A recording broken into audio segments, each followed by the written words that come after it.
Assalamualaikum warahmatullahi wabarakatuh. Selamat malam teman-teman semua ya. Hari ini tanggal 23 Februari 2021 baru saja kita selesai meeting dengan owner. Kebetulan owner kita dari Pemalang, Jawa Tengah ini 1 bulan yang lalu sudah melihat channel saya Sanjaya Retail, dan kebetulan dia tertarik dengan apa yang saya tawarkan terkait barang yang saya jual dan jasa yang saya kerjakan. Nah, kebetulan di sini saya tidak sendiri. Tadi sempat meeting bersama dengan owner dan ditemani sama Mas Hanafi. Dia dari channel Toko Mandiri Indonesia. Beliau punya 3 toko, beliau punya 20 karyawan, beliau punya 4 toko franchise ya.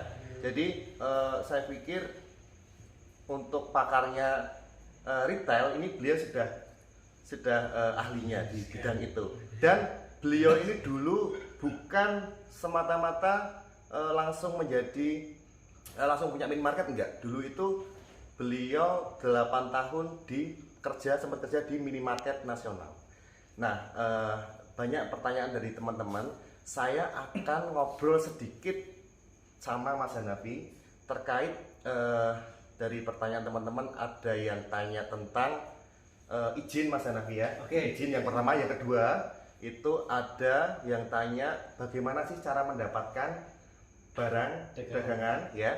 Terus yang ketiga, apakah barang dagangan itu bisa diretur? Sekarang coba saya dibantu menjawab ke teman-teman ya. Barangkali yang pengen buka usaha cuman beliau ragu untuk memulainya karena izin. Coba satu persatu kita bantu jawab ke teman-teman ya. Dari izin dulu mungkin Mas, coba Mas dibantu jawab Mas Hanafi.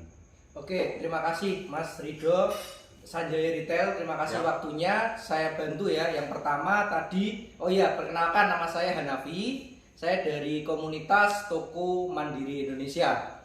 Ya, jadi terkait masalah izin ya. Jadi begini teman-teman atau sahabat Toko Mandiri Indonesia.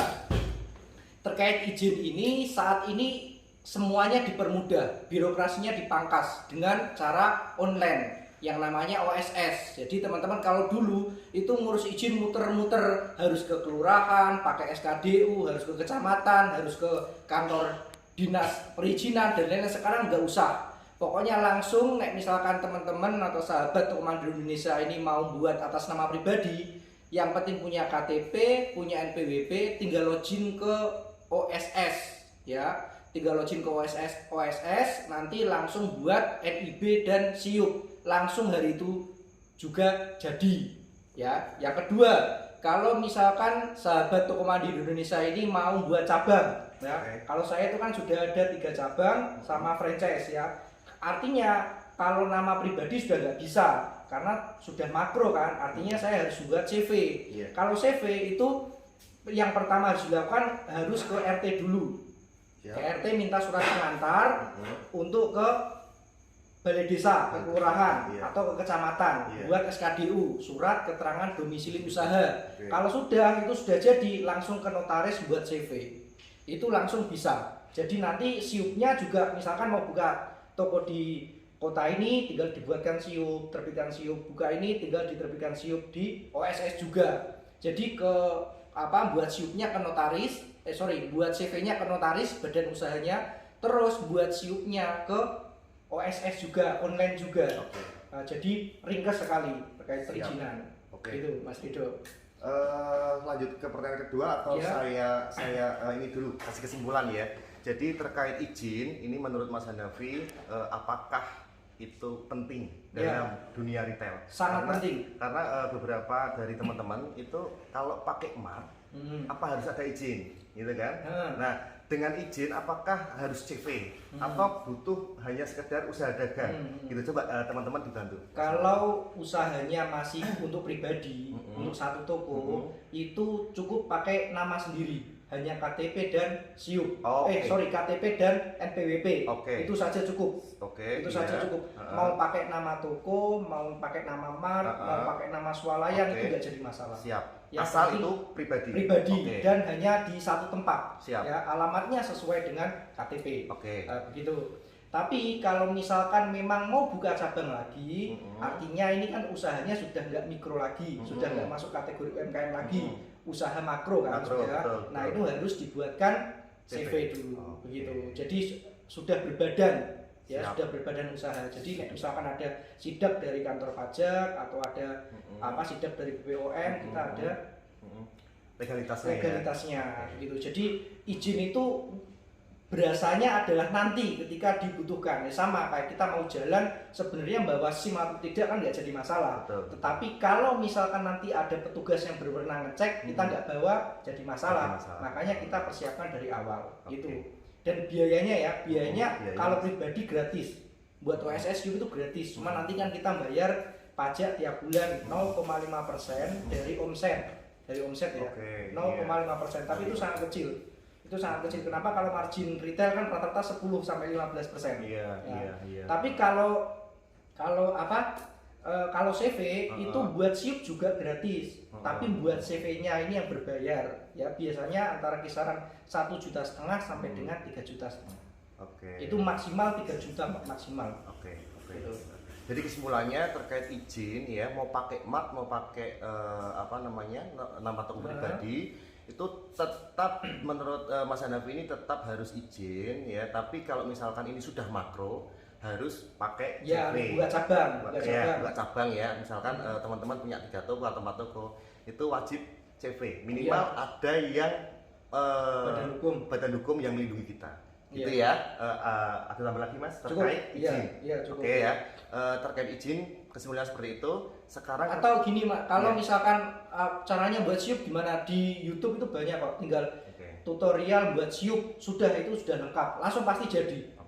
Itu saya kemarin ngecek beberapa video juga sudah sangat membantu itu. Kawan-kawan kita di YouTube itu sangat membantu. Siap. Gratis, itu gratis. Gitu ya teman-teman ya. Sekarang kita lanjut ke pertanyaan kedua. Jadi ada beberapa teman-teman Mas Hanafi tadi ya sudah lama banget ini sebetulnya tanya, cuman belum pernah saya singgung karena rutinitas saya sering keluar kota ya. Saya jarang sekali buat video. Nah sekarang mumpung saya free dan alhamdulillah ketemu sama Mas Hanafi, saya pengen kupas ini masalah 3 pertanyaan tadi itu ya. Terus yang kedua sekarang saya pengen teman-teman juga tanya bagaimana sih cara mendapatkan barang dagangan. Jadi barang dagangan begini, kalau saya atau Mas Rido ini kan gampang ya, tinggal calling sales ya enggak? Tinggal calling sales ini, calling sales sana kan gampang karena kita sudah punya link ya. Bagi kawan-kawan ini sharing dulu ya. Dulu pas kita mau awal buat toko pertama kali, itu pertama kali dulu saya itu nongkrong di tempat grosir. Yang pertama saya nongkrong di tempat grosir di situ. Memang awalnya saya belanja di grosir, terus nongkrong. Kan di sana ada sales-sales ini, ada MD yang lagi ngecek-ngecek. Saya mintain nomor HP-nya, saya catat namanya, nomor HP, terus dia produknya apa saja, tak catain semua, saya tanya-tanya, terus tak SMS-i, tak WA-ni dulu SMS ya. Tak telponi juga supaya mau kirim. Begitu. Itu dulu awal-awal kayak gitu caranya. Jadi datang ke grosir atau ke pasar, itu kita nyari pasti ketemu dan mereka pasti seneng karena kan simbiosis mutualisme. Itu caranya gitu. Terus nanti misalkan ini sales itu atau MD itu kan channelnya banyak, timnya banyak. Misalkan kita Garuda Food misalkan kita ketemu sales Garuda Food, terus kita butuh es krim, tanya aja atau tanya ke yang lain. Kalau misalkan mau es krim kemana ya, nomornya ini, mesti ada kenalan sana. Yang penting kita membangun komunikasi dengan sales. Itu yang pertama. Yang kedua, usahakan ini untuk satu produk, jangan sampai hanya bergantung di sales. Atau jangan sampai hanya bergantung ke grosir saja. Kenapa? Karena kita harus dua-duanya. Kenapa? Karena saat misalkan ini salesnya stok kosong, sales tidak ngisi, kita ada channel ke grosir. Begitu juga. Artinya kita stok selalu ready ya. Apalagi kita dulu awal-awal buka toko kan modelnya kecil ya, modal cepet lah ya. Jadi perputarannya kan kenceng. Pulaan atau PB itu order itu 2 hari sekali, kadang 1 hari sekali. Makanya supaya kekuatannya bagus, kekuatan stok kita bagus, kita harus punya 2. Yang pertama kita kenal sales, kita tahu channel sales, yang kedua grosir terdekat. Begitu supaya stok kita selalu aman. Siap. Itu. Ada lagi? Cukup itu. Terus ada lagi juga pertanyaan, gimana sih Mas supaya kita dapat barang murah gitu. Jadi menarik juga sih pertanyaan dari teman-teman. Ada yang tanya gimana sih cara mendapatkan barang murah supaya kita bisa jual lebih murah lagi daripada yang lain. Kalau barang murah itu gini, ini kalau sekarang saya ngomong, saya channelnya kan sudah ada. Jadi kan tinggal telepon dikirim, Kalau dulu dulu itu saya yang pertama, saya selalu menyimak promo koran. Promo koran atau promo super hemat, swalayan atau minimarket nasional yang promo koran atau yang super hemat. Yang artinya promonya double. Dia potongan harga, terus potongan prinsipal juga. Syarat belanja 100.000, potongan dapat potongan 15.000 atau 20.000, itu kan double. Nah, itu harganya pasti murah. Itu saya ngambil itu. Yang kedua, ke trader. Ke trader ini adalah orang yang dia memang jualannya item-item tertentu, kuantitasnya banyak, itemnya sedikit. Nah, itu harganya biasanya murah. Bagaimana cara ke sana? Saya dulu memang merapat ke toko-toko terdekat. Saya silaturahmi, saya kenalan sama yang punya toko, saya sharing, akhirnya dikasih nomornya tradernya, dikasih alamatnya, saya samperi, kita ngobrol, ya dari situ caranya dulu. Itu bagi teman-teman pemula yang mau ini, yang penting membangun komunikasi. Gitu. Iya. Terus terkait harga murah ini Mas, apakah berpengaruh di kuantiti pengambilan dari supplier? Ada juga yang memang ada beberapa case tertentu, misalkan kita ngambil 100 karton dapat harga murah, kita ngambil 200 karton harga murah lagi, tetapi kan kekuatan modal kita bagaimana, kuat apa tidak. Kalau memang nggak kuat ya sebaiknya nggak usah. Ya begitu. Nah terus ini trik ini, sebaiknya kalau ketemu berhadapan dengan ini sales atau MD langsung ditanyain programnya apa.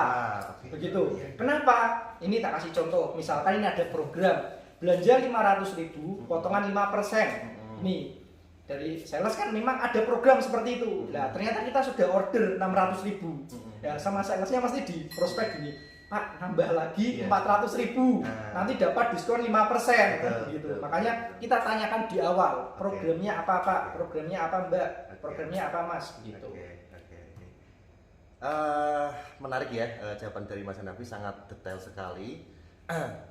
Harapannya sih teman-teman juga paham ya apa yang tadi disampaikan sama Mas Hanafi. Jadi kesimpulannya adalah bagaimana cara mendapatkan barang itu kita turun langsung ke tempat grosir ya. Yang pertama tempat grosir, yang kedua boleh pasar ya, yang ketiga kita boleh tadi apa Mas? Yang ketiga? Cari kenalan dari supplier ya, dari supplier satu ke supplier yang lain. Terus bisa lagi misalkan mau dapat harga murah kita ambil dari trader ya, atau promo koran ya. Menarik sangat detail banget.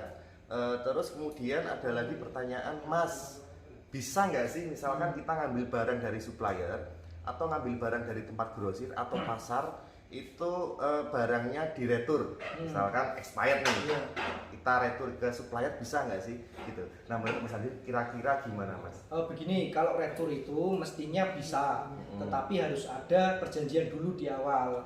Jadi sebelum kita order kita tanya, karena emang ada beberapa supplier yang beli putus. Tapi kalau beli putus itu biasanya harganya relatif lebih murah. Ya. Tapi kalau yang bisa retur itu harganya relatif sedikit lebih mahal, tapi kita bisa retur. Nah kalau misalkan saya bagaimana perlakuannya? Saya lihat penjualannya dulu. Kalau penjualannya kenceng, saya nggak usah diretur, nggak apa-apa. Saya ngambilnya banyak, harganya murah, ya. Tapi kalau penjualannya pelan, saya ngambilnya sedikit, harganya sedikit agak mahal, nggak apa-apa. Tapi yang penting bisa retur, begitu. Tapi kalau untuk teman-teman pemula, yang penting bisa diretur aja dulu. Yang penting bisa diretur sambil jalan, dianalisa penjualannya, item apa yang kenceng. Nanti kalau sudah ini, tinggal sudah tahu apa yang kenceng, baru kita bisa main-main di sana. Gitu. Menarik ya, jawaban dari Mas Hanafi sangat detail ya. Jadi kesimpulannya terkait barang dari supplier tetap kita retur, tinggal bagaimana perjanjian dari awal, betul ya? Iya, betul. Ada yang beli putus, ada yang bisa diretur. Kalau beli putus itu kita dapat harga lebih murah. Kalau bisa diretur itu kemungkinan harganya lebih mahal. terutama di kayak susu box kayak gitu. Coba Iya. bandingkan teman-teman antara harga dengan minimarket nasional dengan supplier, itu harganya hampir sama loh. Iya. Bahkan kita mau jual semurah mungkin dari minimarket nasional kita nggak bisa, karena memang dari supplier sendiri kita sudah dapat harga mahal ya. Mahal, Tapi keuntungannya kita bisa retur ya Mas ya. Kalau Bisa. barang-barang yang tidak beli putus, keuntungannya itu kita bisa retur ke Ya, betul. supplier. Betul. Luar biasa ya, mantap jawabannya dari Mas Hanafi, sangat detail. Terima kasih sudah mampir ke channel saya Mas Hanafi. Oke, Dan terima kasih. teman-teman jangan lupa ya, bisa follow Instagramnya Mas Hanafi. Iya. Terus bisa subscribe juga atau ikuti channelnya Mas Hanafi. Beliau juga punya channel YouTube, namanya nanti saya tulis ya di kolom deskripsi. Namanya Toko Mandiri Indonesia ya Mas ya. Betul. Terus Instagramnya juga sama, Toko Mandiri Indonesia. Terus Toko_mandiri_Indonesia. oke, terus yang satu lagi sosial media. Websitenya kita www.tokomandiriindonesia.com. Oke, teman-teman catat ya, catat dan jangan lupa mampir ke channelnya Mas Hanafi. Oke. Mantap, luar biasa. Monggo pesan-pesannya yang terakhir buat Oke, teman-teman Mas. itu aja ya teman-teman. Saya dan tim bergabung di YouTube baru kira-kira Desember 2020, karena memang kita baru ya. Karena kita memang kemarin ada beberapa target yang harus kita capai, buka toko retail, minimarket, buka swalayan juga. Jadi targetnya itu sehingga kita tidak bisa fokus di media sosial. Kita emang baru, kita pengen mengedukasi, berbagi sama teman-teman semua, berbagi sama sahabat Toko Mandiri Indonesia bahwa sebenarnya kita itu bisa mendapatkan pasar yang lebih baik. Kita bisa bersaing dengan minimarket nasional atau waralaba nasional. Begitu ya. Jangan lupa bisa datang ke channel kami Toko Mandiri Indonesia. Begitu. Terima kasih. Saya kembalikan ke Mas Ridho. Siap. Oke, terima kasih teman-teman ya. Penjelasan dari Mas Hanafi sangat detail banget, sangat rinci banget dan sangat bermanfaat sekali ya. Semoga teman-teman terjawab pertanyaan dari teman-teman tentang izin, tentang cara mendapatkan barang dagangan dan apakah barang dagangan itu bisa diretur. Semoga jawaban dari Mas Hanafi bermanfaat buat teman-teman dan semoga channel ini juga bermanfaat buat teman-teman. Benar. Jangan lupa kunjungi channel Mas Hanafi. Oke, sekian. Terima kasih. Wassalamualaikum warahmatullahi wabarakatuh. Salam sukses selalu.